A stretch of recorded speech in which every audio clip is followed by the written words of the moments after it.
یہ بات تو آپ نے ضرور سنی ہوگی کسی نہ کسی کے بیان کے اندر کہ ایک بار حضور اقدس صلی اللہ تعالی علیہ وسلم نے سخت طوفانی رات میں ابو جہل کا دروازہ کھٹکھٹایا تو ابو جہل نے اپنی بیوی سے کہا کہ ایسی طوفانی رات میں کوئی ضرورت مند ہی یہاں آ سکتا ہے، اس لیے میں اس کی حاجت ضرور پوری کروں گا۔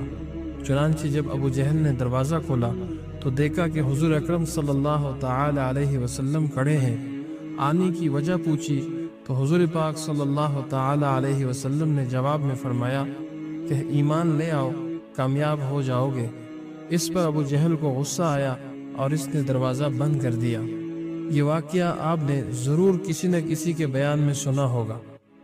یاد رکھیے کہ یہ واقعہ ان الفاظ کے ساتھ سندن تاحال محققین فرماتے ہیں کہ کہیں بھی نہیں مل سکا، اس لیے اس کو حضور پاک صلی اللہ تعالی علیہ وسلم کی طرف منسوب کر کے بیان کرنے سے اجتناب کرنا چاہیے۔